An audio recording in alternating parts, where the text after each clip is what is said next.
अस्सलाम वालेकुम। इस मैं इफ एल्स के ऊपर से शुरू करना था लूप और डिसीजन में से, लेकिन ये ज़रा बेसिक्स हैं डेटा टाइप्स वगैरह और ये सीन सी आउट वगैरह, इसके ऊपर ज़रा मैं रिव्यू करा देता हूँ एक दफ़ा रिवीजन सी। ठीक है, डेव के अगर वीडियो ठीक ना आए तो इसको HD पे करके देख लेना।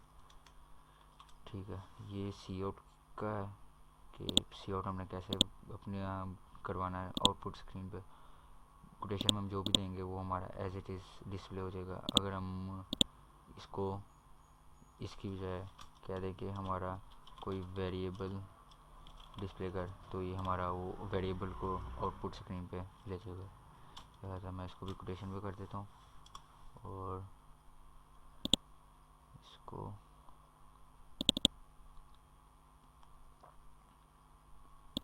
सेव कर लेते हैं। ठीक है, ये हेलो वर्ल्ड हमारा बिल्कुल वैसे ही स्क्रीन पे आ गया।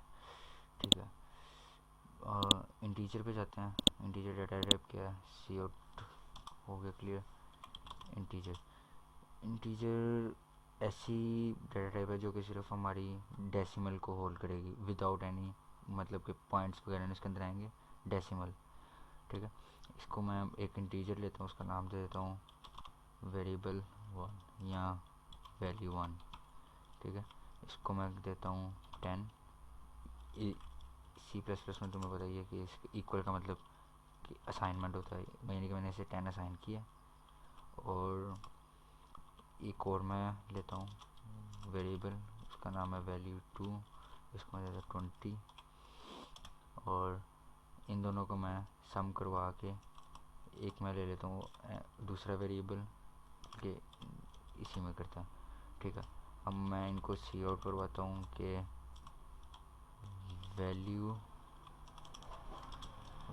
1 प्लस वैल्यू 2, दोनों वैल्यू को सम करो और डिस्प्ले करा दो। देखते हैं क्या करता है।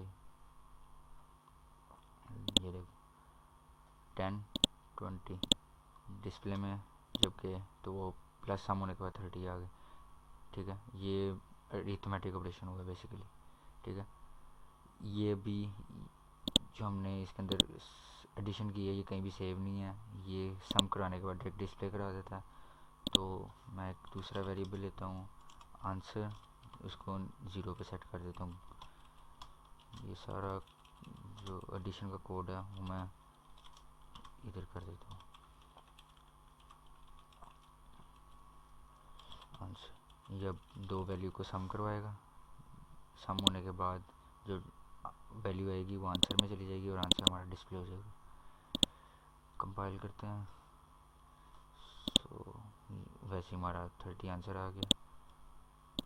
और अगर एक से ज़्यादा एक ही लाइन के अंदर एक ही स्टेटमेंट के अंदर हम डिस्प्ले करवाना चाहें वो हम ऐसे करवा सकते हैं। Answer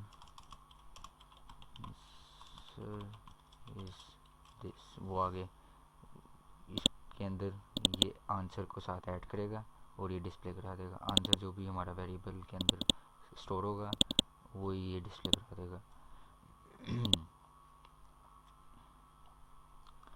answer is 30। ठीक है, आंसर इज 30। ये तो होगी हमारी इंटीजर टाइप। ठीक है, सो मैं इसी को ज़रा अपडेट कर देता हूँ। फ्लोट फ्लोट डाटा टाइप होती है जिसके अंदर पॉइंट आता है। इंटीजर में पॉइंट अगर आ भी जाए तो वो पॉइंट को निगलेक्ट कर देता है।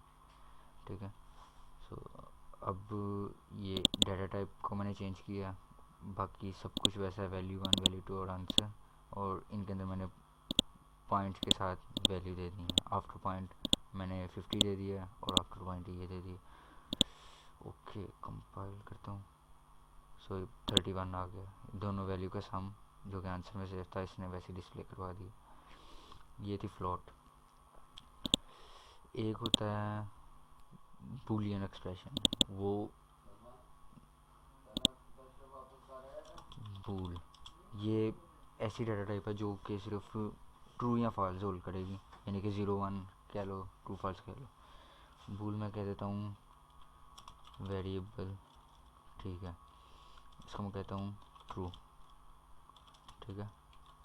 सी आउट वर, ठीक है, ये 1 करवा रहा है। ट्रू का मतलब 1, 0 का मतलब फॉल्स, ठीक है। यानी कि कंप्यूटर की लैंग्वेज में हमने पढ़ा है कि 0 ऑफ 1 ऑन, तो ये ट्रू फॉल्स उसी तरह काम करता है। यानी कि बूलियन अलजेब्रा जैसे होता है, ये उसकी बेस्ट एग्जांपल यही है। ट्रू है तो यहाँ 1 हो जाएगा, तो ये मे बी ये ज़्यादातर इफ़ कंडीशन में काम करता है कि अगर ट्रू है तो इसके ऊपर हो जाए, ठीक है। ये हो गया बूल। आगे फिर दूसरी डेटा टाइप आ जाती हैं लॉन्ग, और भी आगे काफ़ी इसकी डेटा टाइप्स हैं, ठीक है। इसके अंदर हमने सी आउट को देख लिया, इंटीजर हो गया, करैक्टर रह गया, करैक्टर रहता है, फ्लोट हो गया, बूल भी हो गया हमारा, ठीक है। करैक्टर, करैक्टर एक ऐसी डेटा टाइप है, इसके अंदर सिर्फ एक करैक्टर आएगा, ठीक है। एक करैक्टर डेटा टाइप है, इसको मैंने इनिशियलाइज कराया है, एक वेरिएबल का नाम मैं दे देता हूँ, ठीक है। वेरिएबल का नाम मैं देता हूँ वैर, यानी कि वेरिएबल को करेगा।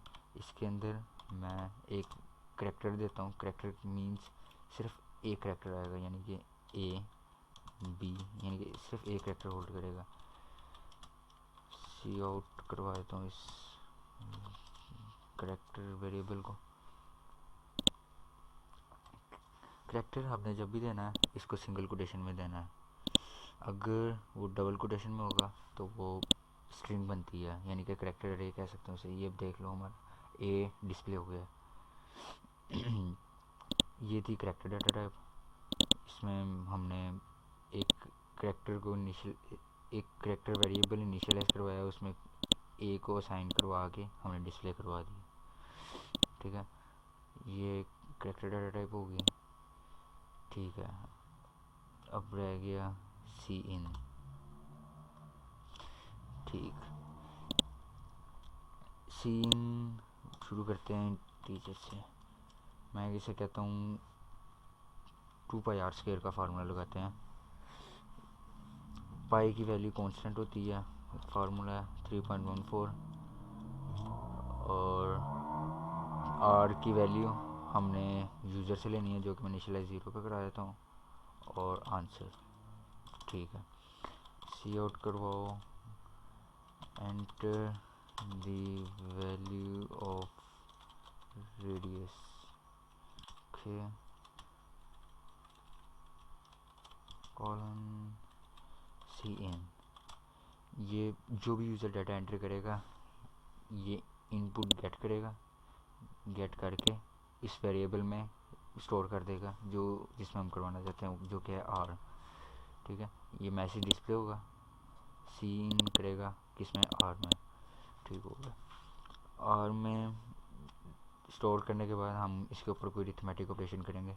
रिथमेटिक ऑपरेशन हमारा कुछ ऐसा होगा, ये क्योंकि फ्लोटिंग वैल्यू है 3.14, तो मैं इसकी डाटा टाइप फ्लोट कर देता हूँ, बल्कि इससे इन 3 वेरिएबल्स की डाटा टाइप फ्लोट हो जाएगी, पाई, आर और आंसर। हमने 3 भी वेरिएबल लिए हैं, ठीक है। आर हमने यूज़र से ले लिया, पाई की वैल्यू हमने इनिशियलाइज करवा दिया, ठीक है। फार्मूला हमारा 2πr², आंसर में हम स्टोर करवाएंगे 2 multiply by pi multiply by r का स्क्वायर,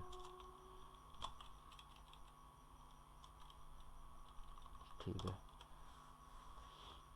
ये हमारा आंसर कैलकुलेट हो जाएगा इस एक्सप्रेशन से, स्टेटमेंट के अंदर, ये आंसर वाली 8th लाइन के अंदर, ठीक है। 8th लाइन में हमारा आंसर कैलकुलेट होगा, और यहाँ पे हम उस आंसर को डिस्प्ले करवा देते हैं।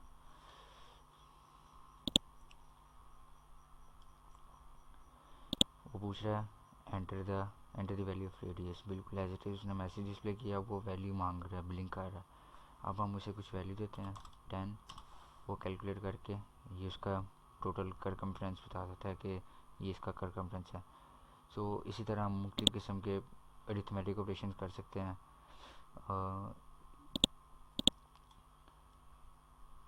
ठीक है, अरिथमेटिक ऑपरेशन हो गया, सीन हो गया, फ्लोट हो गया, बूल हो गया। टाइप कन्वर्जन्स, टाइप कन्वर्जन ये है कि अगर कोई वैल्यू हमारी इंटीजर है या फ्लोट है, उसको हमने कैसे कन्वर्ट करना है।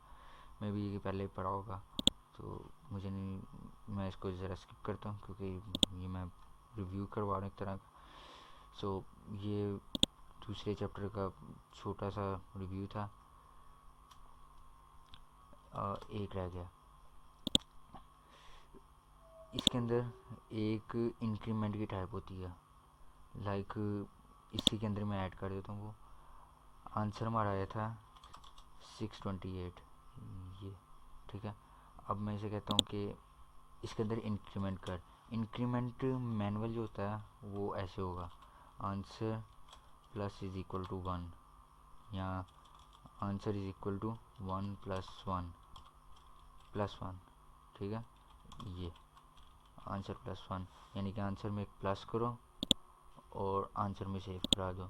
एक इसका ही अल्टरनेट है, answer plus is equal to 1, answer में एक ऐड करो और डिस्प्ले करा दो। सो इसी कोड को ज़रा और इन्होंने एफिशिएंट कर दिया। वो ये था कि प्लस प्लस यानी कि आंसर में प्लस प्लस करो। और अब मैं इसी को दोबारा डिस्प्ले कराता हूँ और चेंजेस देखते हैं। कंपाइल करते हैं, वैल्यू 10, जैसे कि पहले 628 था, 629 यहाँ पे एंड ऐड कर देता हूँ, यानी कि न्यू एंड ऑफ लाइन यानी कि न्यू लाइन के लिए, ठीक है। ये का इंक्रीमेंट हो गया, ये इंक्रीमेंट था। इसी तरह डिक्रीमेंट होता है, लाइक ये